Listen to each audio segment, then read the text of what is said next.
class we are discussing about chirality, है ना। Last class हम लोगों ने कायरल सेंटर के बारे में डिस्कस किया था, सॉरी कायरल सेंटर के बारे में डिस्कस किया था ना। सो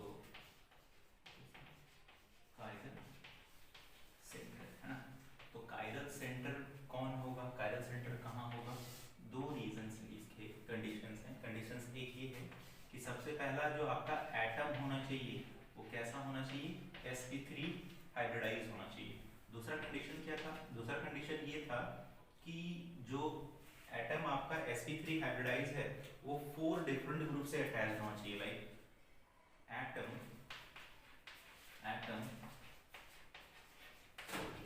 should be attached with 4 different group, है ना। ये कंडीशन हम लोगों ने देखा था कि अगर ये कंडीशन कोई भी एटम आपका सेटिस्फाई करता है तो वो क्या हो जाएगा, वो सेंटर को हम लोग क्या बोलेंगे, कायरल सेंटर बोलेंगे, कायरल एटम बोलेंगे, ठीक है। अब अगर ये कंडीशन सेटिस्फाई करता है आपका कार्बन तो हम लोग उसको क्या बोलेंगे, कायरल कार्बन बोलेंगे। और अगर ये कंडीशन सेटिस्फाई करता है नाइट्रोजन तो हम लोग उसको क्या बोलेंगे, कायरल नाइट्रोजन बोलेंगे। अगर इसके अलावा और भी कोई ऐसा ग्रुप है जो ये कंडीशन सेटिस्फाई करता है कि वो sp3 हाइब्रिडाइज है और आपका 4 डिफरेंट ग्रुप से अटैच्ड है तो हम लोग उसको क्या बोलेंगे, कायरल एटम बोलेंगे। कुछ भी हो सकता है वो, कार्बन नाइट्रोजन जो भी है, जो भी ये कंडीशन को सेटिस्फाई है। जो कल अपना सिंपलेस्ट एग्जांपल था वो था, हम इसका एक सिंपलेस्ट एग्जांपल लेते हैं कि लाइक मान लो कि इस कार्बन को मैंने फ्लोरीन, क्लोरीन, ब्रोमीन और आयोडीन से अटैच कर दिया। मैं आप चेक करना चाहता हूं कि क्या ये कार्बन कायरल है या नहीं है, ठीक है। सो सबसे पहला जो अपना मिनिमम कंडीशन है वो क्या है आपका, sp3 हाइब्रिडेशन। क्या ये कार्बन sp3 हाइब्रिडाइज है, 4 डिफरेंट ग्रुप से अटैच्ड है, स्टेरिक नंबर 4 है, तो ये क्या है, sp3 हाइब्रिडाइज है। पहला कंडीशन अपना क्या हो गया, सेटिस्फाई हो गया। नाउ क्या ये 4 डिफरेंट ग्रुप से अटैच्ड है, फ्लोरीन, क्लोरीन, ब्रोमीन और आयोडीन से अटैच्ड है। हाँ, ये 4 डिफरेंट ग्रुप से क्या है, अटैच्ड है। तो सेकंड कंडीशन भी ये क्या कर गया आपका, सेटिस्फाई कर गया। तो इस सेंटर को हम लोग क्या बोलेंगे, कायरल सेंटर बोलेंगे, और इस कार्बन को हम लोग क्या बोलेंगे, कायरल कार्बन बोलेंगे, या फिर हम लोग इसको क्या बोल सकते हैं, कायरल एटम बोल सकते हैं, ठीक है। Now so this is the minimum condition. ये हम लोगों ने कल देख लिया था कि कौन सा एटम का कायरल सेंटर क्या होता है। कुछ क्वेश्चंस भी हम लोगों ने इस पे किया था। नाउ मैं क्वेश्चन देता हूं, क्या ये कायरल है या नहीं है, लाइक CH2NC, क्या ये कार्बन यहाँ पे कायरल है या नहीं है, ठीक है। तो सबसे पहले मैं आपको बता दूं कि यहाँ पे बेसिकली हाइड्रोजन और ड्यूटेरियम को आपको डिफरेंट ग्रुप के जैसा या फिर डिफरेंट एटम के जैसा ट्रीट करना है। क्यों, क्योंकि इसमें क्या आ जाता है, इसमें CIP रूल के अकॉर्डिंग इनमें प्रायोरिटी अलग अलग आ जाता है, जिसकी वजह से कार्बन और हाइड्रोजन कोई भी आइसोटॉप्स अगर आ जाए आपका, ठीक है, उसका मेन एलिमेंट हो और उसका आइसोटॉप्स हो, तो दोनों आइसोटॉप्स को आपको कैसे ट्रीट करना है, डिफरेंट ग्रुप के जैसा ट्रीट करना है। जैसे कि हाइड्रोजन और ड्यूटेरियम, तो ये दो आइसोटॉप्स हैं, तो इन दोनों आइसोटॉप्स को आपको कैसे ट्रीट करना है, डिफरेंट एटम के जैसा ट्रीट करना है, ठीक है। तो इसका मतलब हो गया कि अगेन ये जो कार्बन है वो 4 डिफरेंट ग्रुप से अटैच्ड है और इसका हाइब्रिडाइजेशन कितना है आपका, sp3 है। तो ये फिर से कार्बन आपका कैसा हो गया, कायरल हो गया। Now second question, next question अगर मैं आपको बोलूं,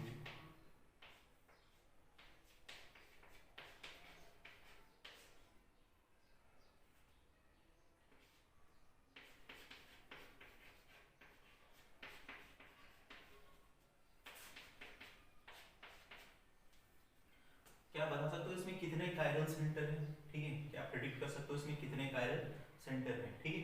तो यहाँ पे हम देखेंगे वही कंडीशन अपना, दो मिनिमम कंडीशन क्या है, sp3 हाइब्रिडाइज होना चाहिए और कैसा होना चाहिए, 4 डिफरेंट ग्रुप से अटैच होना चाहिए, ठीक है। तो मैं पहले वाले कार्बन पे फोकस करता हूँ, ठीक है। ये 4 डिफरेंट ग्रुप से अटैच है, ठीक है, और ये वाला जो होल क्वांटिटी होगा उसके लिए क्या हो जाएगा, एक ग्रुप हो जाएगा। तो 4 डिफरेंट ग्रुप से अटैच है, वो sp3 हाइब्रिडाइज है, तो ये कार्बन कैसा होगा आपका, ये कार्बन कैसा होगा आपका, कायरल होगा। जो कायरल कार्बन होता है उसको हम लोग कैसे रिप्रेजेंट करते हैं, स्टार से रिप्रेजेंट करते हैं, डिनोट करते हैं, ओके। नाउ क्या ये कार्बन कायरल होगा, यहाँ पे हम आते हैं, ठीक है। क्या ये कार्बन कायरल होगा, 4 डिफरेंट ग्रुप से अगर अटैच्ड होगा तो होगा, ठीक है। चलो यहाँ पे एक डिफॉल्ट आपका कौन सा, हाइड्रोजन है, ठीक है। एक ग्रुप ये हो गया, दूसरा हाइड्रोजन, इधर एक आपका ग्रुप हो गया और एक इधर ग्रुप हो गया। क्या एक ये ग्रुप और एक ये ग्रुप, क्या ये दोनों जो ग्रुप हैं वो डिफरेंट है या सेम है। यहाँ पे मैं मूव करूंगा तो CHF मिलेगा, यहाँ पे मूव करूंगा तो CH और ये वाला ग्रुप मिलेगा, मतलब ये दोनों डिफरेंट है। तो ये भी कार्बन आपका क्या होने वाला है, कायरल होने वाला है। आई होप इसके बारे में भी आपको समझ में आ रहा होगा कि ये भी कार्बन आपका कैसा है, कायरल है। नाउ ये भी कार्बन आपका कैसा है, कायरल है। व्हाट अबाउट दिस कार्बन, वो कार्बन कायरल नहीं होगा, क्यों, क्योंकि उसमें दो हाइड्रोजन होंगे और दोनों हाइड्रोजन कैसे होंगे आपके सेम होंगे। जब सेम एटम अटैच्ड हो गया तो वो आपका क्या हो जाएगा कायरल कार्बन नहीं हो सकता। क्या इसके बारे में यहाँ भी सेम है, क्यों? क्योंकि यहाँ पे दो हाइड्रोजन है और अगर सेम ग्रुप अटैच्ड हो गया, सेम एटम अटैच्ड हो गया तो वो आपका कार्बन क्या होगा कायरल नहीं होगा। क्या ये कार्बन कायरल होगा? तो सबसे पहला अपना कंडीशन है कि क्या है वो sp3 हाइब्रिडाइज होना चाहिए। तो ये तो कार्बन sp3 हाइब्रिडाइज है नहीं, कैसा है ये sp2 हाइब्रिडाइज है, तो ये क्या होगा आपका कायरल नहीं होगा। क्या ये नाइट्रोजन कायरल होगा? सबसे पहले हम इसका हाइब्रिडेशन चेक करते हैं, ठीक है। तो यहाँ पे हम क्या देखते हैं कि ये चार डिफरेंट ग्रुप से अटैच है, क्या हाँ चार डिफरेंट ग्रुप से अटैच है इसका लोन पेयर। बट यहाँ पे अगर आप देखोगे तो इसका जो लोन पेयर है वो क्या है कॉन्जुगेशन में है, रेजोनेंस में है, ठीक है। तो इसका जो हाइब्रिडाइजेशन होगा वो यहाँ पे sp3 नहीं होगा sp2 होगा। क्यों? क्योंकि इसका जो लोन पेयर है वो कॉन्जुगेशन में, कैसे कॉन्जुगेशन में? Lone pair single bond double bond, ठीक है। तो ये कॉन्जुगेशन में है जिसकी वजह से लोन पेयर इसके पास तो होगा ही नहीं, तो इसका हाइब्रिडाइजेशन sp3 होगा ही नहीं, इसका हाइब्रिडेशन क्या हो जाएगा आपका sp2 हो जाएगा। और इसका जो लोन पेयर है जो इसका फोर्थ वाला ग्रुप है वो कहीं वहां पे तो रहेगा ही नहीं, क्यों? क्योंकि वो हर बार डीलोकलाइज होता रहेगा, तो इसका हाइब्रिडाइजेशन sp3 से किस में कन्वर्ट हो जाएगा sp2 में कन्वर्ट हो जाएगा। तो ये कार्बन ये नाइट्रोजन जो है आपका वो क्या होगा कायरल नहीं होगा। सो कितने आपके कायरल सिलेंडर आ गए 1 2 3 4। और क्या ये होगा कायरल आपका यहाँ पे जो कार्बन है वो भी चार डिफरेंट ग्रुप से अटैच है, वो भी sp3 हाइब्रिडाइज है, तो वो भी क्या होगा आपका कायरल होगा। नाउ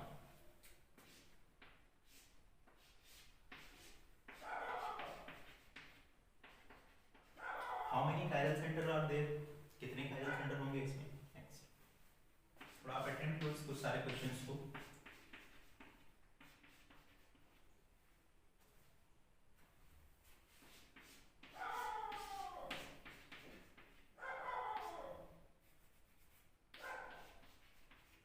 इसमें तीनों में बता सकते हो आप कितने कायरल सेंटर होंगे?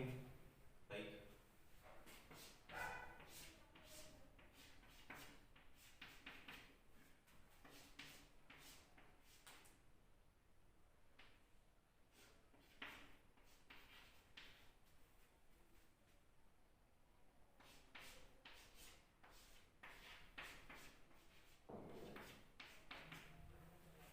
आपको फाइंड आउट करना है कि how many chiral centres are there in that molecules.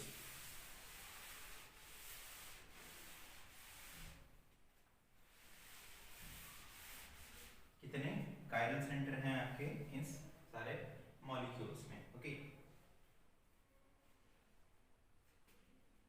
So I hope these are the questions sufficient है क्वेश्चंस करने के लिए, ठीक है। तो सबसे पहले कायरल सेंटर देखने के लिए ना आपको पता है कि जहां जहां पे ये सारे बॉन्ड्स हैं, ये जो कार्बन है ये सारे CH2 हैं, तो CH2 में दो ग्रुप सेम है, तो दो ग्रुप सेम है, दो एटम सेम है कह सकते हैं, हाइड्रोजन और हाइड्रोजन। तो जब दो एटम सेम है तो वहां तो कायरलिटी का कोई सीन ही नहीं है, कोई पॉसिबिलिटी नहीं है, तो हम वहां पे चेक भी नहीं करेंगे क्योंकि अपना टाइम वेस्ट नहीं करना। हमको चेक वहां पे करना है जहां पे मेरे को शक होगा। शक कहां पे होगा? जहां पे आपका एक डिफरेंट ग्रुप लगा होगा। आई थिंक आपको समझ में आ रहा होगा कि यहाँ और यहाँ आपका क्या होगा कायरलिटी चेक करने का पॉसिबिलिटी है। तो क्या आप यहाँ पे चेक करो, यहाँ पे तीन डिफरेंट ग्रुप हैं। सबसे पहले तो दो डिफरेंट ग्रुप आपको दिख रहा होगा, मिथाइल और हाइड्रोजन, ठीक है। नाउ हाइड्रोजन बेसिकली एटम है। नाउ यहाँ से अगर आप ये दोनों इन दोनों ग्रुप को अगर आप चेक करना चाहो, ठीक है, कि यहाँ पे क्या है, तो आपको क्या करना पड़ेगा? मूव करना पड़ेगा। आप यहाँ से यहाँ मूव किए तो आपको क्या मिला? CH3 मिला। और अगर आप यहाँ मूव करोगे तो क्या मिलेगा? CH2। दो डिफरेंट ग्रुप हो गए और दो पहले से ही प्रेजेंट थे, तो चार हो गए डिफरेंट ग्रुप। तो ये कैसा हो जाएगा? कायरल। अगर ये कायरल हो गया तो ये भी आपका क्या होगा? कायरल, सेम कंडीशन से, ठीक है। अगर मैं इस कार्बन के बारे में बात करूं तो क्या ये कार्बन आपका कायरल है या नहीं है, हम उसको चेक करना चाहते हैं। चलिए यहाँ पे ये तो sp3 हाइब्रिडाइज है, स्टेरिक नंबर 4 देखने से आपको लग रहा होगा स्टेरिक नंबर 4 है, हाइब्रिडाइजेशन sp3 है, तो चलो ठीक है। अब इसको चेक करते हैं क्या ये कायरल होगा या नहीं होगा। तो ये दो डिफरेंट ग्रुप तो आपको दिख गए, एक मिथाइल ग्रुप लगा और एक हाइड्रोजन, दो डिफरेंट लगे हुए हैं, ठीक है ना। अब यहाँ पे क्या है कि अब मैं इसके बारे में चेक करना चाहता हूँ कि क्या ये दोनों डिफरेंट ग्रुप हैं या दोनों सेम है। तो कैसे करना होगा आपको मूव करते हो, यहाँ से मूव किया तो CH2, यहाँ से मूव किया तो फिर से CH2, ठीक है, मतलब दोनों सेम आ गए। हम थोड़ा आगे बढ़ते हैं, ठीक है। यहाँ से मूव किया तो अगेन CH2, यहाँ मूव किया तो अगेन CH2, फिर से सेम आ गया। फिर हम यहाँ से मूव करेंगे तो CH3, और हम यहाँ से यहाँ मूव करेंगे तो CH3। आपको क्या दिख रहा है? आपको ये दिख रहा है कि हर बार ग्रुप आपका क्या आ गया? सेम आ गया, ठीक है। हर बार ग्रुप यानी कि ये जो दो ग्रुप लगे हुए हैं यहाँ पे, ये दोनों ग्रुप कैसे हैं आपके? सेम है, मतलब ये कार्बन आपका कायरल होने वाला नहीं है, सेम एज दिस। क्यों?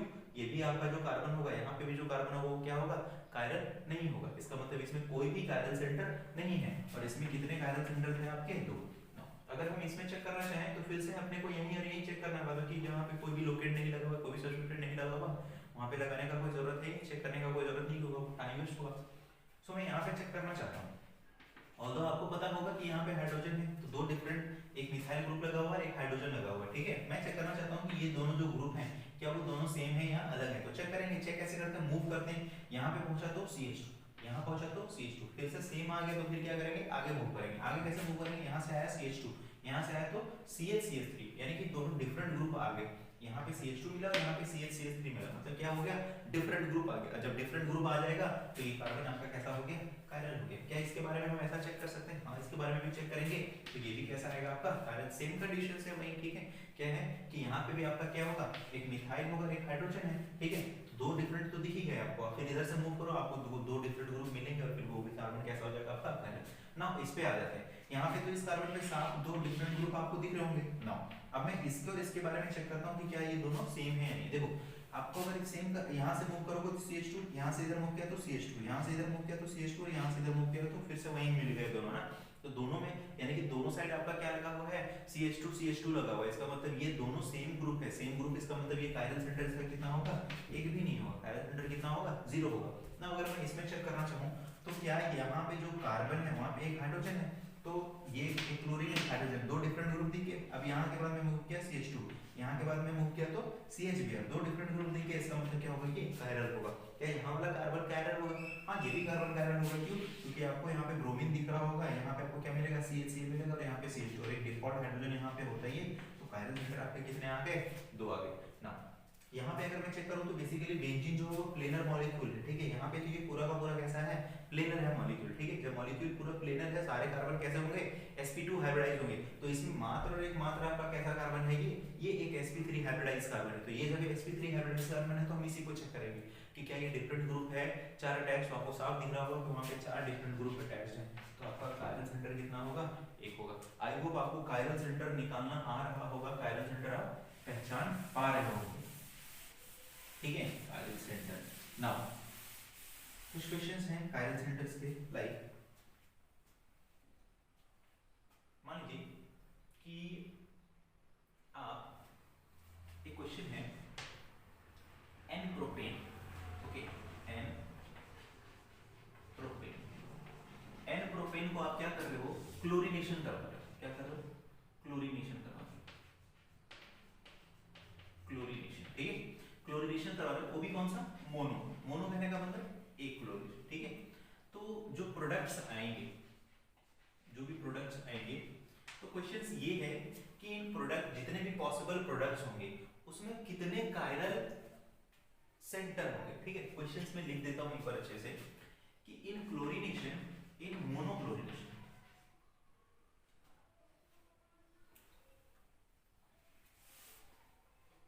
सो करते हैं on mono chlorination of propane, okay, यहाँ एन लगाने का भी कोई जरूरत नहीं, propane, monochlorination of propane, how many chiral centre will be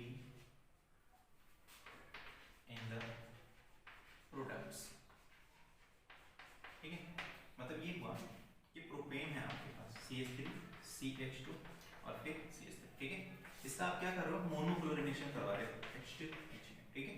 मोनोक्लोरीनेशन, देखो मोनोक्लोरीनेशन कहने का क्या मतलब है, मोनोक्लोरीनेशन कहने का मतलब ये है ना कि एक हाइड्रोजन हट करके आपका क्या आ जाएगा, एक क्लोरीन आ जाएगा। और तो ये क्लोरीनेशन वगैरह कैसे होता है ये हम लोग हाइड्रोकार्बन पे डिस्कस करेंगे, बट आपको मोनोक्लोरीनेशन का यहाँ पे साफ मीनिंग अभी समझना है कि यहाँ पे एक हाइड्रोजन हट करके क्या होगा, आपका क्लोरीन आ जाएगा। तो क्या आप बता सकते हो कि इसमें कितने पॉसिबल स्ट्रक्चर्स हो सकते हैं, कितने पॉसिबल प्रोडक्ट्स बनेंगे, ठीक है।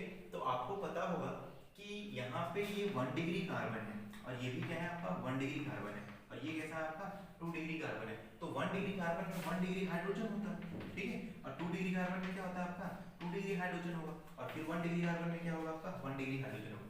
तो डिफरेंट यहाँ पे जो हाइड्रोजन हट सकता है, यहाँ पे 2 तरह का आपको हाइड्रोजन दे दिया, कौन कौन सा, 1 डिग्री और 2 डिग्री, ठीक है। तो 1 डिग्री कितने हाइड्रोजन है 6, 3 और 3 6, और 2 डिग्री हाइड्रोजन कितना है 2। नाउ तो पॉसिबिलिटी यहाँ पे ये है कि एक बार ऐसा हो कि 1 डिग्री कार्बन हट जाए, और एक बार ऐसा हो सकता है कि यहाँ पे जो CH3 है, इस देखो दो पॉसिबिलिटी है। पॉसिबिलिटी क्या है कि यहाँ पे जो CH3 जो 1 डिग्री हाइड्रोजन है वो हट करके क्लोरीन आ जाए, और दूसरा पॉसिबिलिटी क्या है कि 2 डिग्री हाइड्रोजन हट करके क्या आ जाए आपका क्लोरीन आ जाए। जैसे कि अगर मान लो कि मैं 1 डिग्री हाइड्रोजन यहाँ से हटाया तो प्रोडक्ट आपका क्या बनेगा CH3 CH2 CH2, और फिर प्रोडक्ट क्या बनेगा आपका CH। 1 डिग्री हाइड्रोजन को हटाया, अगर मान लो कि यहाँ से नहीं आप यहाँ से भी हटाना चाहते हो तो सेम ही प्रोडक्ट बनेगा। और दूसरा प्रोडक्ट क्या बन सकता है कि हो सकता है कि 2 डिग्री वाला हाइड्रोजन हट जाए और वहां पे क्लोरीन आ जाए। सो CH3 CH Cl, और फिर क्या होगा CH3। मोनोक्लोरिनेशन कहने का मतलब क्या है कि एक ही क्लोरीन आपका सब्स्टिट्यूट होने वाला। अगर डाइक्लोरिनेशन बोल देता तो डाइक्लोरिनेशन में 2 क्लोरीन हटते, ठीक है। तो 2 क्लोरीन आपको क्या करना, 2 हाइड्रोजन हटाना पड़ता और 2 क्लोरीन लगाना पड़ता। तो अभी अपना जो कंसर्न है वो क्या है, मोनोक्लोरिनेशन है। तो मोनोक्लोरिनेशन करने के बाद अब ये और ये 2 प्रोडक्ट मेरे पास है। अब ये क्वेश्चन ये पूछ रहा है कि प्रोडक्ट में कितने कायरल सेंटर होंगे।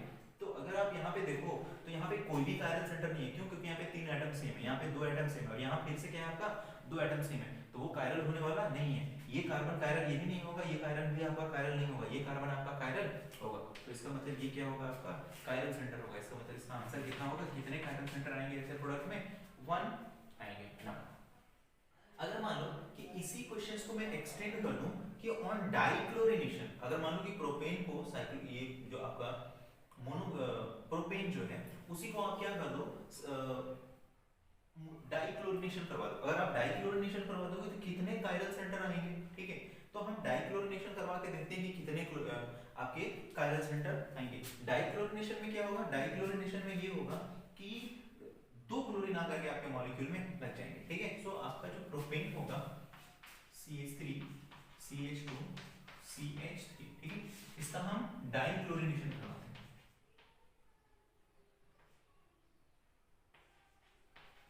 डाइक्लोरिनेशन करवाते, ठीक है। डाइक्लोरिनेशन करवाने से क्या होगा, देखो कितने पॉसिबिलिटी है। पॉसिबिलिटी ये है कि 2 क्लोरीन लगाना है मेरे को, तो ऐसा हो सकता है कि दोनों क्लोरीन यहाँ आके लग जाए, ठीक है। तो मैं इसके पॉसिबल स्ट्रक्चर्स बनाता हूँ, ठीक है। दोनों क्लोरीन हो सकता है कि यहीं आकर के लग जाए, या फिर ये पॉसिबिलिटी है कि दोनों क्लोरीन यहाँ आकर के लग जाए, ठीक है। दूसरा पॉसिबिलिटी क्या है, अगला पॉसिबिलिटी कि नहीं दोनों क्लोरीन यहाँ लग जाए तो वही प्रोडक्ट बन जाएगा आपका, ठीक है। नाउ सेकंड नेक्स्ट पॉसिबिलिटी क्या है कि एक क्लोरीन यहीं पे हो और एक क्लोरीन यहाँ आ जाए। नेक्स्ट पॉसिबिलिटी आपका क्या है कि एक क्लोरीन यहाँ लग जाए और एक क्लोरीन यहाँ लग जाए, ठीक है। इसके अलावा और कोई पॉसिबिलिटी है क्या, इसके अलावा और भी कोई पॉसिबिलिटी आई होप नहीं है, ठीक है। इसके अलावा और भी कोई पॉसिबिलिटी नहीं है। तो कितने प्रोडक्ट्स मिले आपको, 4 प्रोडक्ट्स मिले, ठीक है। तो जब 4 प्रोडक्ट मिला तो क्या आप इसमें आप कायरल सेंटर बता सकते हो कहां कहां पे होगा।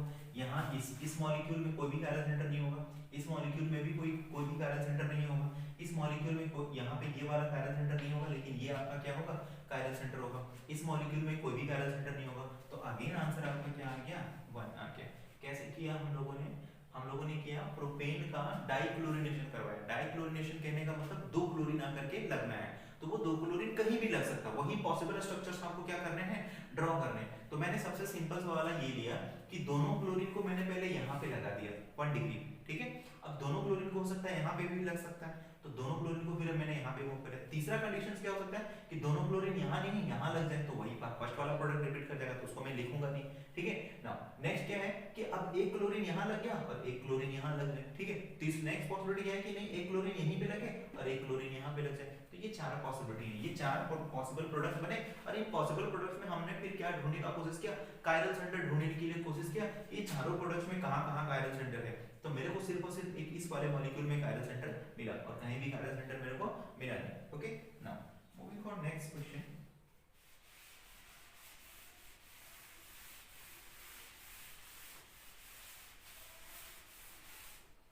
नेक्स्ट क्वेश्चन कि अगर मान लीजिए कि मैं आपको साइक्लोपेंटेन दूं, क्वेश्चन है साइक्लिक आइसोमर्स ऑफ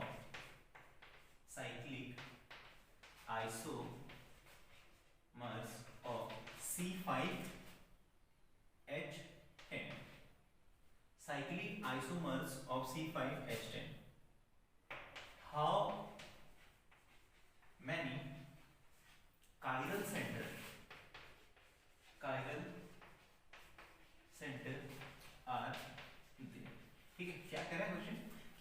C5 जो H10 है उसमें इसके सारे पॉसिबल आइसोमर्स जो हैं, ठीक है, जो जितने भी साइक्लिक आइसोमर्स हैं C5H10 के, उसको आपको क्या करना है, लिखना है, और उन आइसोमर्स में कितने कायरल सेंटर्स होंगे ये आपको बताना है। तो सबसे पहला आपका साइक्लिक कंपाउंड जो है साइक्लोपेंटेन वो यही है। इसका एक आप दूसरा रूप क्या बना सकते हो कि मैंने एक कार्बन को रिड्यूस कर दिया और एक यहाँ पे लगा दिया 4 मेंबर है। इसमें क्या कर सकते हो, इसमें आपको क्या कोई आइसोमरिज्म शो कर सकते हो, नहीं, ये किसी सिर्फ यही हो सकता है। दूसरा क्या हो सकता है कि मैं दो को क्या कर दिया, 3 मेंबर का रिंग बना दिया और 2 कार्बन में ऐसे लगा दिया, ठीक है। अब क्या इसमें और कोई आइसोमरिज्म हो सकता है, हाँ हो सकता है। क्या हो सकता है, मैं क्या करूं, ये वाले कार्बन को काट करके यहाँ लगा दूं, यानी कि तो फिर मैं क्या करता हूं, इस वाले कार्बन को सबसे पहले यहीं लगा देते हैं अपन, है ना। तो एक कार्बन को आपने क्या किया, यहीं लगा दिया। दूसरा पॉसिबिलिटी क्या हो सकता है कि इस वाले कार्बन को आप यहाँ पे लगा दो, ठीक है, ऐसा करके आपने यहाँ पे इसको लगा दिया। और कोई पॉसिबिलिटी हो सकता है क्या इसके अलावा, और कोई पॉसिबिलिटी, आई डोंट थिंक इसके अलावा और कोई पॉसिबिलिटी होने वाला है, ठीक है। तो कितने आइसोमर्स आ गए, तो सबसे पहले 1 2 3 4 और 5 आइसोमर्स आ गए। अब मेरे को क्या करना है, इसमें से कायरल सेंटर ढूंढना है। तो क्या ये कायरल सेंटर होगा, आई होप आपको दिख रहा होगा, हाँ ये कायरल सेंटर है। क्या ये कायरल सेंटर है, हाँ ये कायरल सेंटर है। क्या ये कायरल सेंटर है, हाँ ये भी कायरल सेंटर, और क्या है, ये भी कायरल सेंटर है। तो इसके आइसोमर्स में टोटल कितने आपको कायरल सेंटर मिले, 4 कायरल सेंटर, ठीक है। तो कितने इस साइक्लिक आइसोमर्स ऑफ C5H10 में कितने कायरल, जो उनके आइसोमर्स होंगे उसमें कितने कायरल सेंटर प्रेजेंट होंगे, 4 कायरल सेंटर प्रेजेंट। और वो पॉसिबल स्ट्रक्चर्स कौन-कौन से हैं, ये हैं। आई होप इसमें आप क्वेश्चंस भी बना सकते हो। जैसे कि मान लो कि क्वेश्चन नंबर, ये स्ट्रक्चर्स में नाम दे दूं, structure 1, structure 2, structure 3, structure 4 and structure 5। इसमें मैं आपको स्ट्रक्चरल आइसोमरिज्म के बारे में भी पूछ सकता हूं, ठीक है। सो अगर मैं स्ट्रक्चरल आइसोमरिज्म, अगर मैं 4 और 5 के बारे में पूछूं कि 4 और 5 में क्या रिलेशन है, कौन सा आइसोमरिज्म 4 और 5 स्ट्रक्चर शो कर रहा है, तो अगर आप देखो तो यहाँ पे length of the parent chain भी सेम है और length of the side chain भी सेम है। तो डिफरेंस किस में है, डिफरेंस है पोजीशन में। क्यों, क्योंकि अब इसका IUPAC नाम लिखो ना, तो इसको आपको 1,2 डाइमिथाइल लिखना पड़ेगा और इसको 1,1 डाइमिथाइल साइक्लोप्रोपेन लिखना पड़ेगा। तो बेसिकली पोजीशन में क्या है, डिफरेंस है। इसका मतलब स्ट्रक्चर 4 और 5 क्या होंगे, आपके PI होंगे, पोजिशनल आइसोमर्स होंगे ना। अगर मैं स्ट्रक्चर 3 और 4 में आपको कंपेयर करने बोलूं कि 3 और 4 में कौन सा आइसोमरिज्म का डिफरेंस है, तो कौन सा आइसोमरिज्म का डिफरेंस है, ये CI होंगे, चेन आइसोमर्स होंगे। कैसे, क्योंकि यहाँ पे length of the parent chain तो सेम है, लेकिन length of the side chain क्या हो रहा है, आपका चेंज हो रहा है। तो ये कैसे हो जाएगी, इस थर्ड और फोर्थ आपका क्या होगा, चेन आइसोमर्स होगा। कैसा होगा वो, चेन आइसोमर्स होगा। Now moving to the next question.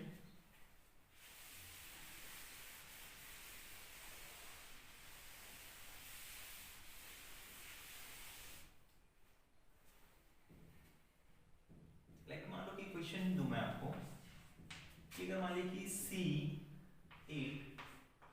C8H10 है, ठीक है, C8H10 इसके सारे पॉसिबल आइसोमर्स आपको लिखने हैं, ठीक है। क्या कर रहा हूं, C8H18 ना, C8H18, ठीक है, C8H18 है, इसके आपको सारे आइसोमर्स लिखने हैं। लेकिन कंडीशन ये है, मैं क्वेश्चंस बना के लिख देता हूं। राइट all the possible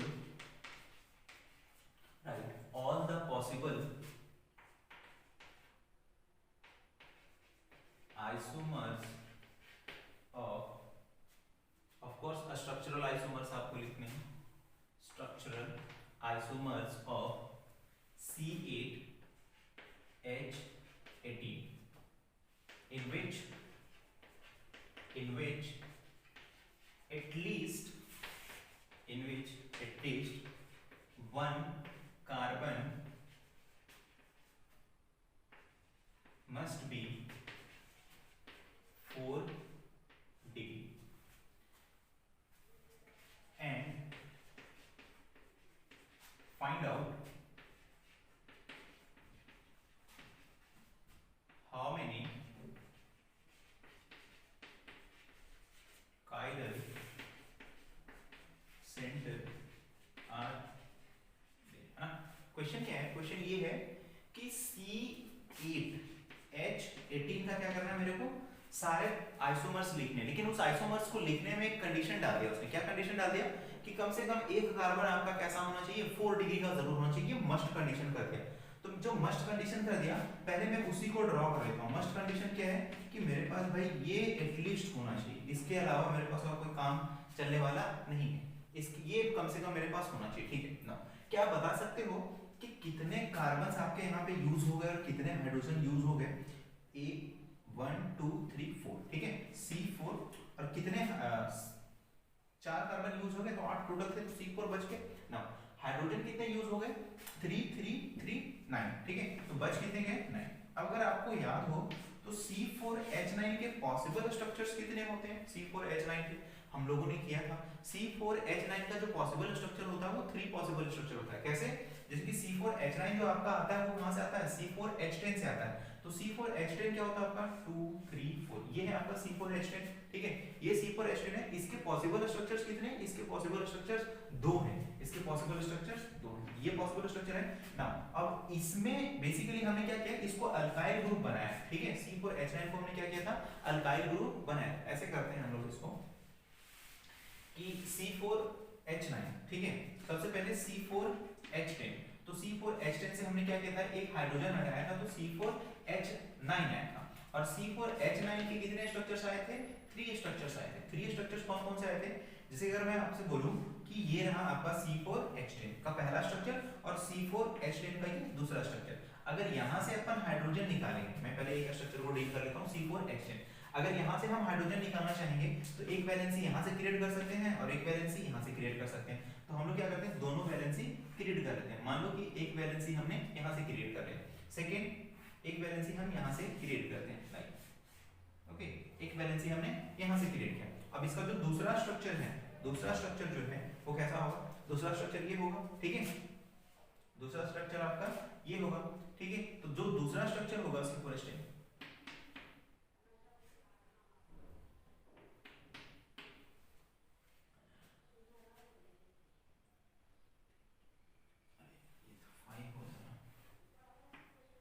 दूसरा स्ट्रक्चर इसका ये होगा। तो जो दूसरा स्ट्रक्चर ये है, ठीक है, इसमें मैं क्या करना चाह रहा हूं कि इसमें मैं स्ट्रक्चर्स ड्रॉ करना चाह रहा हूं कि इसमें कितने स्ट्रक्चर्स होंगे। तो यहाँ पे अगर आप देखोगे तो यहाँ पे एक वैलेंसी अपन यहाँ से क्रिएट कर सकते हैं और एक वैलेंसी क्या करेंगे? यहाँ से क्रिएट कर सकते हैं। तो कितने हो जाएंगे? 2 और 2, 4 स्ट्रक्चर्स हो जाएंगे। कितने स्ट्रक्चर्स हो जाएंगे आपके? 4 स्ट्रक्चर्स हो जाएंगे। आई होप आपको क्लियर हो रहा होगा। तो हम क्या करते हैं, अगर ये पार्ट अगर आपको क्लियर नहीं है तो आप क्या करो, पिछले वाले लेक्चर्स में जहां पे मैंने आपको C4H9 के पॉसिबल स्ट्रक्चर्स ड्रॉ करने के लिए सिखाए हैं, आप वहां पे जाकर के इसको देखो, वहां समझ में बिल्कुल आ जाएगा कि C4H9 के कितने पॉसिबल स्ट्रक्चर्स होंगे, ठीक है। तो मैं क्या करता हूं कि इसके सारे अब यहां से C4H9 के टोटल पॉसिबल स्ट्रक्चर्स को मैं ड्रॉ करते हैं और फिर देखते हैं कि कौन कौन सा आपका क्या होगा, कायरल सेंटर होगा। नाउ C4H9 के जो पॉसिबल स्ट्रक्चर्स होंगे उसको हम लोग क्या करते हैं? ड्रॉ करते हैं। C4H9 का जो पॉसिबल स्ट्रक्चर्स होगा उसमें से हम CH3 C CH3 CH3, अभी जो C4H9 है उसका लीनियर वाला हम यहाँ पे क्या करते हैं? ड्रॉ कर देते हैं, ठीक है, CH2 CH2 CH2 and CH3, ठीक है। एक तो पॉसिबल स्ट्रक्चर्स ये हुआ ना।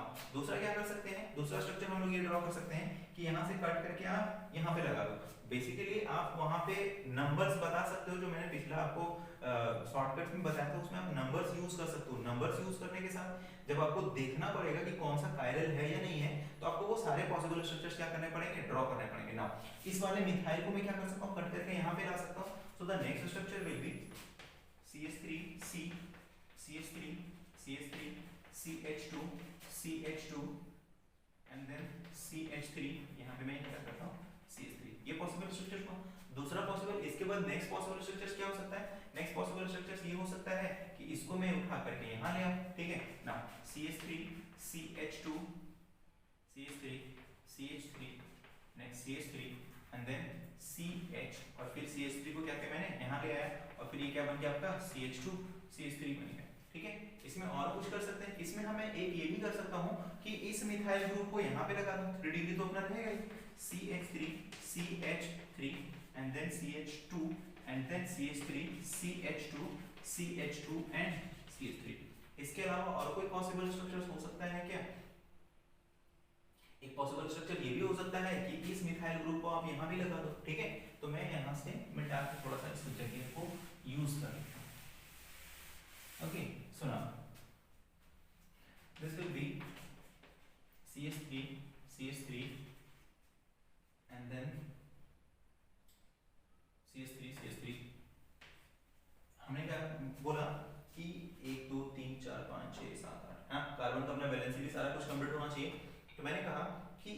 CH3 को हम उठा करके यहाँ ले आते हैं, ठीक है।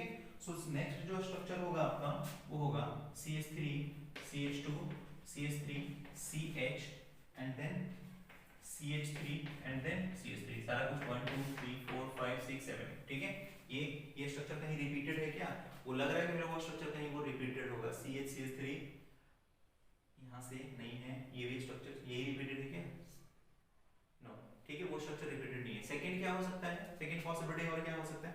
सेकंड पॉसिबिलिटी ये हो सकता है, और क्या नेक्स्ट पॉसिबिलिटी अपन क्या कर सकते हैं कि इसको हम लोगों ने उठा करके यहाँ ले आया, इसको भी 3 डिग्री बना दिया, और ये आपका CH2 CH3। तो आई होप इतने पॉसिबल स्ट्रक्चर्स हैं, ठीक है। तो इतने पॉसिबल स्ट्रक्चर्स हैं, तो इसमें से अब आपको क्या करना है, कायरल सेंटर ढूंढना है, ठीक है। तो कायरल सेंटर आपको यहाँ पे तो मिलने वाला है नहीं कहीं भी, ठीक है, क्यों? क्योंकि आपको सेम ग्रुप दिख रहा हो ना। इस पे आ जाते हैं, क्या यहाँ पे भी तो कोई कायरल सेंटर होना नहीं, क्या ये कायरल सेंटर हो सकता है? नहीं, नहीं हो सकता। क्यों? क्योंकि ये CH3 और ये CH3 क्या हो गए आपके सेम हो गए। यहाँ पे कोई कायरल सेंटर हो सकता है क्या? इधर कहीं भी तो ये हो सकता है कायरल सेंटर। क्यों? क्योंकि एक ग्रुप यहाँ पे ये हो गया, दूसरा हाइड्रोजन, तीसरा मिथाइल और एक ये चौथा, तो ये 4 हो गया आपके।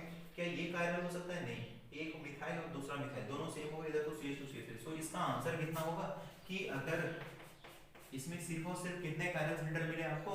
एक कायरल सेंटर मिले, इससे ज्यादा आपको कायरल सेंटर मिलने वाले नहीं है। आई होप आपको क्लियर होगा कायरल सेंटर क्या होता है, कायरल सेंटर कैसे फाइंड आउट करना, और फिर उसके एप्लीकेशंस, ठीक है, applications. So this is all about chiral centre. तो ये नाउ अब हम लोग फर्दर मूव करेंगे कायरल सेंटर के बाद। अब हम लोग देखना चाहते हैं कि बेसिकली कल हम लोगों ने एक छोटा सा टॉपिक डील किया था ऑप्टिकल आइसोमेरिज्म का, ठीक है। ऑप्टिकल आइसोमेरिज्म में मैंने आपको बताया था कि ये अगर व्हाइट लाइट है, ठीक है, तो ये जो व्हाइट लाइट है इसको हम लोग क्या करते हैं, निकोल्स प्रिज्म से पास करवाते हैं ना। निकोल्स प्रिज्म से हम लोग क्या करते हैं, पास करवाते हैं। This is a white light, and this is a Nichols prism, ठीक है। ये निकोल्स प्रिज्म है आपका, जिसको हम लोग क्या बोलते हैं, पोलराइजर भी बोलते हैं, ठीक है। और फिर ये निकोल्स प्रिज्म क्या करता है, इस लाइट को पोलराइज कर देता है ना। पोलराइज करने का मतलब एक डायरेक्शन में जो वाइब्रेट कर रहा होता है, मूव कर रहा होता है, उसी लाइट को सिर्फ क्या होने देता है, कि पास होने देता है PPL, ठीक है। और फिर इस जो ये जो PPL होता है, इसको हम लोग क्या करते हैं, किसी एक सॉल्यूशन से पास करते हैं, ठीक है। और ये जो सॉल्यूशन का जो लेंथ होता है वो किसमें होता है, डेसीमीटर में हम क्या करते हैं, रखते हैं। और फिर ये क्या करता है, ये 3 केस पॉसिबिलिटी हम लोग को देता है कि या तो एक बार आपका लाइट क्या हो जाए, एज इट इज पास हो जाए, और दूसरा क्या हो जाए, एक थोड़ा सा डेविएट कर दे, ठीक है, और तीसरा क्या हो जाए, अलग डायरेक्शन में डेविएट कर दे। ये 3 पॉसिबल केसेस था, ठीक है। तो अपना कंपाउंड ऑप्टिकली एक्टिव कब आ रहा था, कि अगर मान लो कि ये सिचुएशन है, ठीक है, तो अपना कंपाउंड ऑप्टिकली एक्टिव कब होगा, अपना कंपाउंड ऑप्टिकली एक्टिव तब होगा जब वो PPL को क्या करेगा, रोटेट करेगा, आइदर क्लॉकवाइज या एंटी क्लॉकवाइज, वो नहीं मैटर करता है कि अगर वो रोटेट कर दिया PPL को, तो वो कैसा हो जाएगा, आपका ऑप्टिकली एक्टिव होगा। और अगर वो PPL को रोटेट नहीं कर पाया, what is PPL, PPL plane polarised light, अगर वो PPL को रोटेट नहीं कर पाया, तो फिर आपका क्या हो जाएगा, वो ऑप्टिकली इनएक्टिव होगा, ठीक है। तो ऑप्टिकली एक्टिव और ऑप्टिकली इनएक्टिव कौन होगा, जो PPL को रोटेट कर देगा वो ऑप्टिकली एक्टिव होगा, जो PPL को रोटेट नहीं कर पाएगा वो ऑप्टिकली इनएक्टिव होगा। क्यों? क्योंकि वो कुछ कर ही नहीं पाएगा। अब जो कंपाउंड आपके ऑप्टिकली एक्टिव है, मतलब जो PPL को क्या कर दिए, रोटेट कर दिए, तो जो PPL को रोटेट कर दिए, तो अगर मान लो कि एक क्लॉकवाइज रोटेट कर दिया और दूसरा क्या किया, एंटी क्लॉकवाइज रोटेट कर दिया, तो जो क्लॉकवाइज रोटेट कर देता है उसको हम लोग क्या बोलते हैं, डेक्स्ट्रो रोटेटरी, और डिनोट कैसे करते हैं, स्मॉल d से, ठीक है। और जो एंटी क्लॉकवाइज रोटेट करता है उसको हम लोग क्या बोलते हैं, लीवो रोटेटरी, और डिनोट कैसे करते हैं, स्मॉल l से। एक कैपिटल D और एक कैपिटल L भी रिप्रेजेंटेशन होता है, लेकिन यहाँ पे आप ध्यान रखें कि स्मॉल d, स्मॉल l और कैपिटल D और कैपिटल L में कोई रिलेशन नहीं, ठीक है। सो बेसिकली वो जो है वो अलग ही नोटेशन है, वो कार्बोहाइड्रेट वगैरह को रिप्रेजेंट करने के लिए किया जाता है। बेसिकली यहाँ पे डेक्स्ट्रो को हम लोग जनरली पॉजिटिव लेते हैं और लीवो को हम लोग क्या लेते हैं, नेगेटिव लेते हैं। यहाँ पे एक मैथमेटिकल रिलेशन आता है कि जो यहाँ पे ये जो एंगल रोटेट कर दिया इसने थीटा, ठीक है, यहाँ पे जो एंगल रोटेट हो गया थीटा। सो बेसिकली ये जो एंगल थीटा होता है वो डायरेक्टली प्रोपोर्शनल टू लेंथ होता है। लेंथ कहने का मतलब आप जितना ज्यादा इस सिलेंडर का लेंथ रखोगे, कंटेनर का लेंथ रखोगे, उतना ज्यादा एंगल ऑफ रोटेशन आपको मिलने वाला है, पहला कंडीशन। अब दूसरा क्या होता है, ये जो थीटा होता है ये डायरेक्टली प्रोपोर्शनल टू कंसंट्रेशन भी होता है। कंसंट्रेशन कहने का मतलब आप यहाँ पे जो सॉल्यूशन डाले थे किसी का, ठीक है, तो यहाँ पे जो कंसंट्रेशन था उसको मैंने आपको कल बताया कि ग्राम आपको किस में रखना है, पर ml में रखना है। अगर कंसंट्रेशन ज्यादा तो थीटा आपका क्या होगा, ज्यादा होगा। अगर कंसंट्रेशन कम होगा तो थीटा भी क्या होगा, कम होगा। थीटा क्या है, एंगल ऑफ रोटेशन। थीटा क्या है यहाँ पे आपका, this is theta is angle of rotation, angle of rotation, this theta is angle of rotation. अब एंगल ऑफ रोटेशन क्या है, एंगल ऑफ रोटेशन ये है कि आपने इसको इतना रोटेट कर दिया तो ये जो एंगल है ना आपका थीटा, वो क्या है, angle of rotation. Now L क्या है, length of the container, okay, जिसमें आपका क्या है, सॉल्यूशन भरा हुआ है। नाउ सी क्या है, concentration of the solution, concentration of the solution. Now इन दोनों को जब मैं कंबाइन करता हूं तो theta is equals to alpha times L into C. Now एक आपका प्रोपोर्शनैलिटी कांस्टेंट देते हो तो ये इस अल्फा को क्या बोलते हैं, इस अल्फा को बोलते हैं हम लोग specific rotation angle,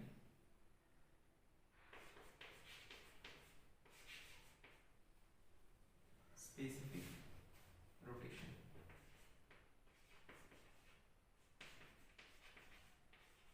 specific rotation. Copy करो आप इसको।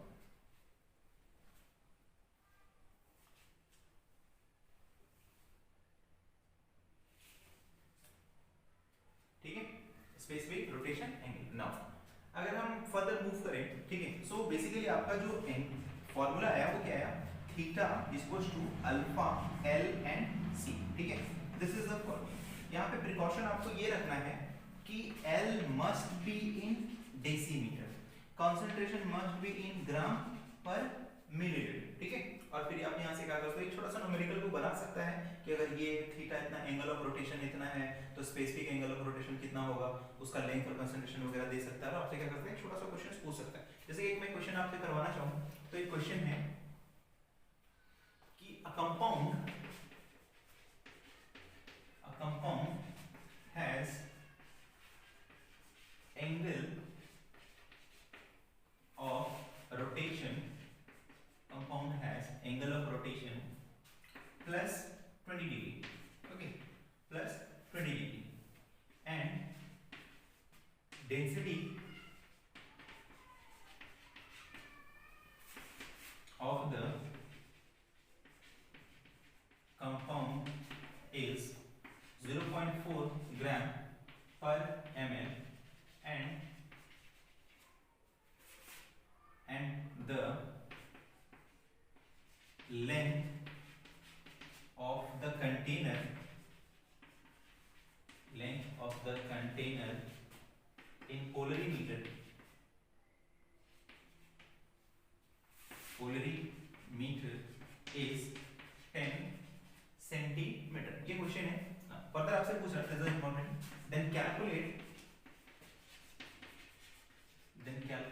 स्पेसिफिक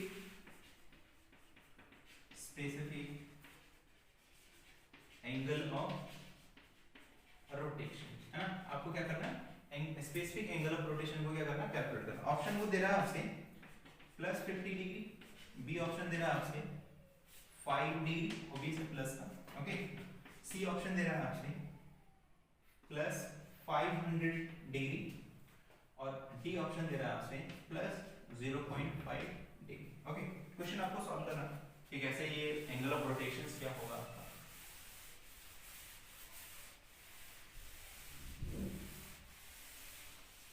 ठीक है, तो आपको पता है जो फॉर्मूला होता है ना पोलरिमीटर में जो एप्लीकेबल होता है वो होता है theta is equals to alpha l into c. ठीक है, जहां पे थीटा क्या है आपका, एंगल ऑफ रोटेशन, अल्फा क्या है, specific angle of rotation, L क्या है आपका, लेंथ ऑफ द कंटेनर, और सी क्या है, कंसंट्रेशन ऑफ द सॉल्यूशन। ठीक है, सो आई होप सारे इंफॉर्मेशंस आपको गिवन है। तो आपसे पूछा क्या जा रहा है, ये अल्फा पूछा जा रहा है। ठीक है, तो ये अल्फा इक्वल्स टू क्या हो जाएगा आपका, alpha equals to theta divided by l into c. ठीक है, सो थीटा क्या बता सकता हूं, थीटा क्या था, एंगल ऑफ रोटेशन, और एंगल ऑफ रोटेशन उसने कितना दिया है, 20 दिया है। तो क्या मैं यहां पे लिख सकता हूं 20। लेंथ ऑफ द कंटेनर कितना दिया है, 10 सेंटीमीटर दिया है, लेकिन अपने को किसमें रखना पड़ता है, यहां पे डेसीमीटर में। सो आई होप आपको पता होगा कि 10 centimetre equals to 1 decimetre. Now concentration कितना दिया है, कंसंट्रेशन को भी ध्यान रखना था कि ग्राम पर एमएल में, तो उसने एज इट इज दिया है कितना, 0.4 दिया है। तो क्या करेंगे यहां पे हम 0.4 करेंगे। नाउ ये कट जाएगा, कितना आ जाएगा यहां पे 0। सो आंसर कितना आ जाएगा आपका 50 प्लस 50 डिग्री, कोई ऑप्शन है प्लस 50 डिग्री का, ए ऑप्शन है। हां, सो ये क्या हो जाएगा आपका करेक्ट हो जाएगा। सो एक छोटा सा पार्ट हम इसको ऐड कर सकते हो कि एक छोटा सा न्यूमेरिकल बनाया जा सकता है एंगल ऑफ स्पेसिफिक रोटेशन से या फिर एंगल ऑफ रोटेशन से। क्या करेगा वो आपको कंसंट्रेशन वगैरह दे देगा और फिर क्या करेगा लेंथ ऑफ द कंटेनर दे देगा। ध्यान ये रखना है बस सिर्फ और सिर्फ आपको कि यहाँ पे जो कंसंट्रेशन होना चाहिए वो ग्राम पर एमएल में होना चाहिए, लेंथ जो होना चाहिए वो किसमें होना चाहिए डेसीमीटर में होना चाहिए। तीसरा आपको एंगल ऑफ रोटेशन या फिर स्पेसिफिक एंगल ऑफ रोटेशन आपसे वो पूछेगा तो आप क्या कर सकते हो यहाँ से कैलकुलेट कर सकते हो ना। इसके बाद कायरल सेंटर हम लोगों ने देखा था। कायरल सेंटर आई होप पूरा का पूरा कंप्लीट हुआ होगा, आपको समझ में आया होगा कि व्हाट इज कायरल सेंटर, कैसे कायरल सेंटर निकालते हैं, कैसे कायरल सेंटर पहचानते हैं पूरे मॉलिक्यूल्स में। कायरल सेंटर के साथ आपको कंप्लीट हैंडलिंग आ गया होगा। नाउ अभी हम लोग बात कर रहे हैं ऑप्टिकल आइसोमर्स का। तो ऑप्टिकल आइसोमर्स में हम लोगों ने क्या देखा, ऑप्टिकल आइसोमर्स में सबसे पहले हम लोगों ने पोलरिमेट्री देखा कि पोलरिमेट्री देखा, फिर कौन सा कंपाउंड ऑप्टिकली एक्टिव होगा, कौन सा कंपाउंड ऑप्टिकली इनएक्टिव होगा। तो जो पीपीएल को रोटेट कर देगा वो ऑप्टिकली एक्टिव होगा, जो नहीं रोटेट कर पाएगा वो ऑप्टिकली इनएक्टिव होगा। उसके बाद हम लोगों ने उसका थोड़ा सा एक न्यूमेरिकल वाला पार्ट देखा। उसके बाद हम लोगों ने क्या देखा, कायरल सेंटर के बारे में देखा। कायरल सेंटर क्या होता है, कायरल एटम क्या होता है, ठीक है। और फिर ढेर सारे क्वेश्चंस किए कायरल सेंटर में। हम लोगों ने हर जगह पे क्या किया, कायरल सेंटर फाइंड आउट करने का कोशिश किया और कायरल सेंटर हमने क्या किया, हर जगह पे फाइंड किया। नाउ मूविंग फॉरवर्ड, अब हम लोग को जो पढ़ना है वो पढ़ना है कंडीशंस ऑफ ऑप्टिकली एक्टिविटी या फिर कंडीशंस ऑफ ऑप्टिकल कंपाउंड्स, कि कोई कंपाउंड आपका ऑप्टिकली एक्टिव कब होगा, कोई भी कंपाउंड आपका ऑप्टिकली इनएक्टिव कब होगा, है ना। So conditions of optical isomers, conditions of optical isomers, कि कब आपका कंपाउंड ऑप्टिकली एक्टिव होगा, कब कंपाउंड आपका ऑप्टिकली इनएक्टिव होगा, ठीक है। सो इससे पहले आप हम लोग को थोड़ा सा कब कंपाउंड मेरा ऑप्टिकली एक्टिव होगा, कब कंपाउंड मेरा ऑप्टिकली इनएक्टिव होगा, इससे पहले थोड़ा सा हम लोग को एलिमेंट्स ऑफ सिमेट्री पढ़ना पड़ेगा, ठीक है, जानना पड़ेगा उसके बारे में। सो एलिमेंट्स ऑफ सिमेट्री, आपको क्या करना है, बस 5 मिनट सुनते जाना है कि एलिमेंट्स है हो क्या है, ठीक है। ये जितने भी एलिमेंट्स ऑफ सिमेट्री आएगा उसको हम लोग एलोबरेट करेंगे अच्छे तरीके से, बट अभी आपको एज इट इज समझते जाना है कि एलिमेंट्स ऑफ सिमेट्री चल क्या है, ठीक है, कि कंडीशंस क्या है। एलिमेंट्स ऑफ सिमेट्री में सबसे पहला जो सिमेट्री हम लोग पढ़ते हैं वो पढ़ते हैं प्लेन ऑफ सिमेट्री। पहला हम लोग पढ़ते हैं प्लेन ऑफ सिमेट्री, इसको हम लोग क्या बोलते हैं शॉर्टकट में पीओएस। आई होप आपको क्लियर हो रहा होगा कि पीओएस को मैंने कहां से पिकअप किया। Now second is centre of symmetry, centre of symmetry, centre of symmetry, इसको हम लोग क्या बोलते हैं सीओएस। आई होप सीओएस आपको क्लियर हो रहा होगा कहां पे है। Third one is axis of symmetry, axis of symmetry, axis of symmetry, इसको हम लोग बोलते हैं एओएस, ठीक है। एओएस भी क्लियर हो रहा होगा कहां से, ठीक है। नेक्स्ट फोर्थ वन है alternate axis of symmetry, alternate axis of symmetry, alternate axis of symmetry, हम लोग इसको बोलते हैं AAOS. These are the 4 types of elements of symmetry. Now इन सिमेट्री का नाम देखने के बाद आपको एक थोड़ा सा वर्ड समझना पड़ेगा, डाइसिमेट्री और एसिमेट्री, ठीक है। तो मैं यहां पे सबसे पहले डिफाइन करता हूं एसिमेट्री, एसिमेट्रिक, ओके, एसिमेट्रिक। तो एसिमेट्रिक क्या होता है, एसिमेट्रिक मॉलिक्यूल क्या होगा, एसिमेट्रिक हम किसको बोलेंगे। तो एसिमेट्रिक जो मॉलिक्यूल होता है उसमें क्या होता है कि आपका पीओएस, सीओएस, एओएस और फिर आपका एएओएस। आई होप आपको क्लियर होगा कि ये सब क्या है, POS plane of symmetry, COS centre of symmetry, AOS axis of symmetry and AOS alternate axis of symmetry. जो एसिमेट्रिक मॉलिक्यूल्स में क्या होते हैं, ये सारे एब्सेंट होते हैं। क्या होते हैं ये सारे, नॉट प्रेजेंट, जिसको आप लिख सकते हो नॉट प्रेजेंट। कहने का क्या मतलब हुआ कि मैंने आपको कोई मॉलिक्यूल दिया, कोई मॉलिक्यूल दिया और आप उसमें क्या किए, चेक किए कि क्या उसमें प्लेन ऑफ सिमेट्री है नहीं है, क्या उसमें एक्सिस ऑफ सिमेट्री है नहीं है, क्या उसमें सेंटर ऑफ सिमेट्री है नहीं है, क्या उसमें अल्टरनेट एक्सिस ऑफ सिमेट्री है या नहीं है। आपने ये 4 क्वांटिटी को चेक किया और आपको ये चारों क्या हुए, प्रेजेंट वहां पे नहीं मिले, तो उस मॉलिक्यूल को आप क्या बोलोगे, एसिमेट्रिक मॉलिक्यूल बोलोगे, उस मॉलिक्यूल को आप क्या बोलोगे, एसिमेट्रिक मॉलिक्यूल बोलोगे। ओके, सो क्या मैं लिख सकता हूं एसिमेट्रिक मॉलिक्यूल का डेफिनेशन, ए मॉलिक्यूल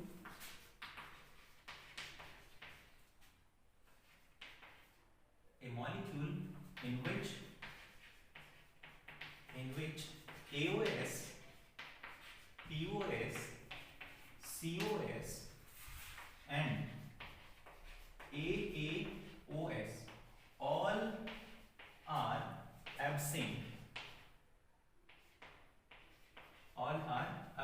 ठीक है, all are absent, then that molecule will called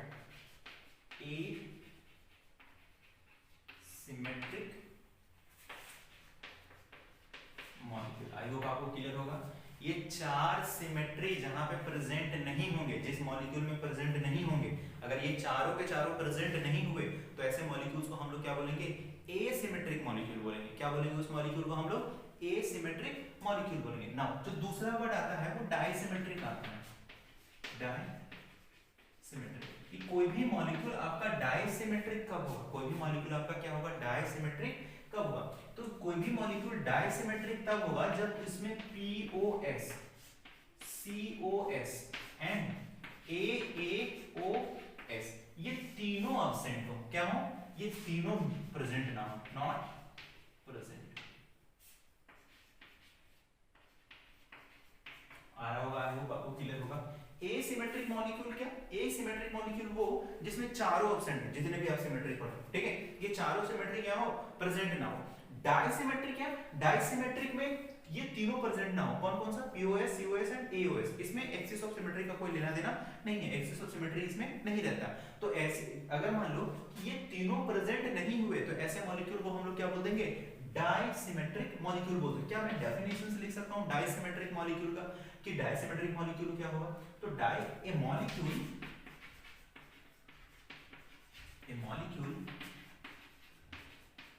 in which POS, COS and AAOS is absent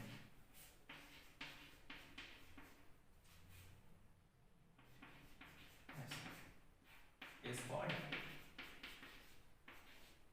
डाइसिमेट्रिक molecule.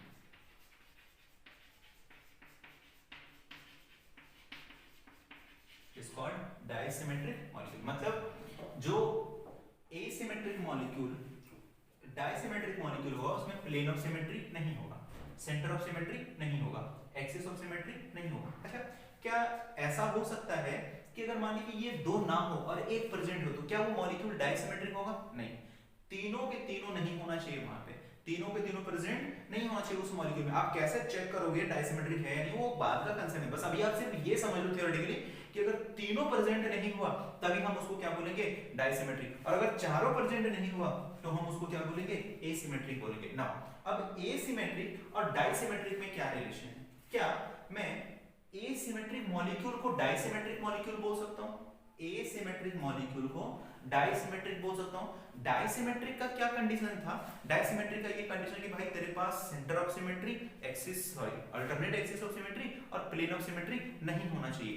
तो ये जो एसिमेट्रिक मॉलिक्यूल है ये कुछ एक्स्ट्रा करके बैठा है। क्या एक्स्ट्रा करके बैठा है? ये तीनों तो इसके पास नहीं है, ये तीनों तो नहीं है, लेकिन ये एक एक्स्ट्रा और काम करके बैठा है, ये इसके पास एक्सिस ऑफ सिमेट्री नहीं है। तो मेरा क्या मिनिमम कंडीशन था? मेरा मिनिमम कंडीशन था कि ये तीनों एक्सिस ऑफ सिमेट्री नहीं होना चाहिए, ये तीनों एक्सिस ऑफ सिमेट्री नहीं होना चाहिए। बाद बाकी कुछ भी हो मेरा को कोई फर्क पड़ने वाला नहीं है। तो यहाँ पे ये तीनों एक्सिस ऑफ सिमेट्री आपका प्रेजेंट नहीं है। इसका मतलब ये हुआ कि asymmetric molecules will be dissymmetric in nature, है ना। सो स्टार बना के पॉइंट लिखो, asymmetric molecules are disymmetric,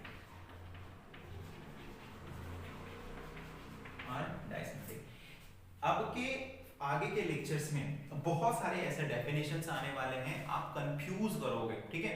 confuse बिल्कुल नहीं होना है, स्टार्टिंग से लेकर के आपको एक एक डेफिनेशंस को अच्छे से ध्यान में रखना है। ऑप्टिकल आइसोमर्स में बहुत सारे डेफिनेशंस अभी आने वाले हैं आपके पास, तो सारे डेफिनेशंस को आपको अच्छे से ध्यान में रखना है, सारे डेफिनेशंस को अच्छे से समझना है। पहला जो अपना डेफिनेशन था वो कायरल सेंटर था। कायरल सेंटर क्या होता है, कायरल सेंटर्स के बारे में आपने देखा। दूसरा जो डेफिनेशंस है वो हम लोग कंडीशंस ऑफ ऑप्टिकल आइसोमर्स का देखने के लिए आए, ठीक है, कि जो ऑप्टिकल आइसोमर्स होगा उसका क्या कंडीशंस होगा। नाउ अब जब हम लोगों ने कंडीशंस ऑफ ऑप्टिकल आइसोमर्स में देखा तो वहां पे हम लोग को एलिमेंट ऑफ सिमेट्री से मिलना पड़ा। एलिमेंट ऑफ सिमेट्री आपका क्या है, POS, COS, AOS and double AOS, ठीक है। तो अब इन ये जो एलिमेंट्स हैं, जो एलिमेंट्स ऑफ सिमेट्री हैं, अगर ये चारों प्रेजेंट नहीं हुआ तो उसको हम लोग क्या बोलेंगे, एसिमेट्रिक मॉलिक्यूल बोलेंगे। और अगर तीनों प्रेजेंट नहीं हुआ, पीओएस, सीओएस और एओएस नहीं हुआ, तो हम उसको क्या बोलेंगे, डाइसिमेट्रिक मॉलिक्यूल बोलेंगे। सो डाइसिमेट्रिक मॉलिक्यूल का बिल्कुल डेफिनेशन क्लियर होना चाहिए, एसिमेट्रिक मॉलिक्यूल का बिल्कुल डेफिनेशन क्लियर होना चाहिए, और एसिमेट्रिक और डाइसिमेट्रिक में क्या रिलेशन मॉलिक्यूल का वो क्लियर होना चाहिए। मैं आपको फिर से एक बार क्लियर करवा देता हूं, what is asymmetric molecule. Asymmetric molecules होता है जिसमें POS, COS, AOS and AOS present ना हो, ऐसे मॉलिक्यूल को हम लोग क्या बोलेंगे, एसिमेट्रिक बोलेंगे। अगेन डाइसिमेट्रिक मॉलिक्यूल्स में POS, COS and AOS present ना हो, यहाँ पे एक्सिस ऑफ सिमेट्री को नहीं लिया गया, ठीक है। तो ये तीनों अगर एक्सिस ऑफ सिमेट्री प्रेजेंट नहीं है तो आपका मॉलिक्यूल कैसा होगा, डाइसिमेट्रिक होगा। नाउ अब एसिमेट्रिक और डाइसिमेट्रिक में क्या रिलेशन है। डाइसिमेट्रिक बोला कि पीओएस, सीओएस और एओएस नहीं होना चाहिए, तो क्या मैं यहाँ पे देखना चाहता हूँ क्या पीओएस, सीओएस और एओएस है यहाँ पे, यहाँ भी नहीं है। इसका मतलब ये हुआ कि जो एसिमेट्रिक मॉलिक्यूल होगा वो क्या होगा, आपका डाइसिमेट्रिक मॉलिक्यूल होगा। इसका मतलब asymmetric molecules are dissymmetric molecules, okay,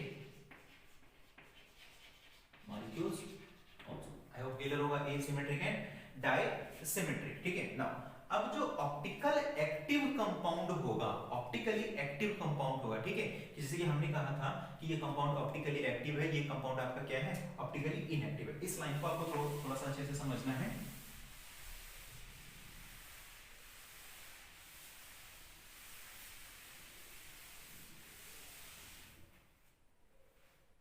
ठीक है, मैं इसको बाद में मिटाता हूं, आपको क्या करना चाहता था।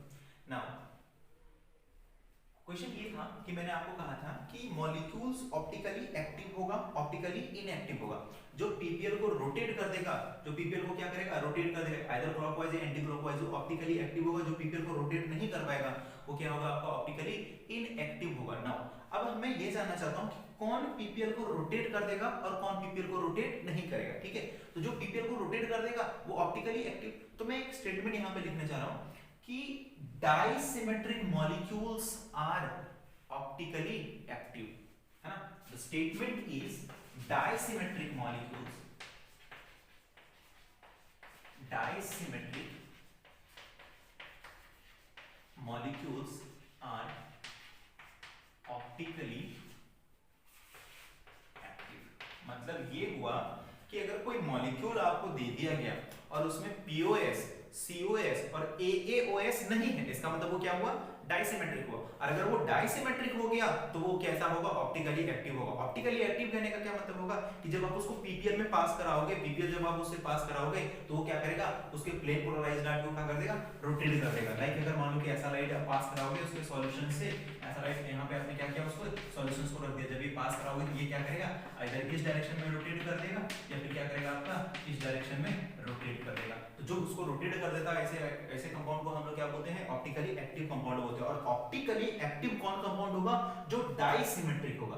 और डाइसिमेट्रिक कौन होगा, जिसके पास पीओएस, सीओएस और एएओएस नहीं होगा। आई होप आपको क्लियर होगा कि वो कौन से कंपाउंड ऑप्टिकली एक्टिव होंगे, कौन सा कंपाउंड ऑप्टिकली एक्टिव नहीं होगा। मैं एक बार फिर से आपको बता देना चाहता हूं कि कौन से कंपाउंड ऑप्टिकली एक्टिव होंगे और कौन सा कंपाउंड ऑप्टिकली इनएक्टिव होगा। मैं कह रहा कि जो पीपीएल को रोटेट कर देगा वो ऑप्टिकली एक्टिव होगा, जो पीपीएल को रोटेट नहीं कर पाएगा वो ऑप्टिकली इनएक्टिव होगा, ठीक है। अब ना ऑप्टिकली एक्टिव कौन होगा, तो ऑप्टिकली एक्टिव वो मॉलिक्यूल होगा जो डाइसिमेट्रिक होगा। डाइसिमेट्रिक जो मॉलिक्यूल डाइसिमेट्रिक होगा वो ऑप्टिकली कैसा होगा, आपका एक्टिव होगा। जो मॉलिक्यूल डाइसिमेट्रिक होगा वो कैसा होगा, ऑप्टिकली एक्टिव होगा। ऑप्टिकली एक्टिव होगा इसका मतलब क्या, वो पीपीएल को क्या कर देगा, रोटेट कर देगा। इसका मतलब ये हुआ कि डाइसिमेट्रिक मॉलिक्यूल्स पीपीएल को क्या करेंगे, रोटेट कर देंगे, पीपीएल को क्या कर देंगे, रोटेट कर देंगे। नाउ क्वेश्चन ये आता है ये डाइसिमेट्रिक मॉलिक्यूल है कौन, डाइसिमेट्रिक मॉलिक्यूल होता कैसा है। तो डाइसिमेट्रिक मॉलिक्यूल ये होता है कि पीओएस जिसमें ना हो, सीओएस जिसमें ना हो और अल्टरनेट एक्सिस ऑफ सिमेट्री क्या हो, आपका ना हो। अगर ऐसा कह दिया जाए कि इस मॉलिक्यूल में आपका पीओएस, सीओएस और एओएस प्रेजेंट नहीं है तो वो मॉलिक्यूल कैसा होगा, डाइसिमेट्रिक होगा। और अगर वो डाइसिमेट्रिक हो गया तो वो कैसा हो जाएगा, ऑप्टिकली एक्टिव हो जाएगा। अगर वो ऑप्टिकली एक्टिव हो गया इसका मतलब वो क्या होगा, पीपीएल को रोटेट कर देगा।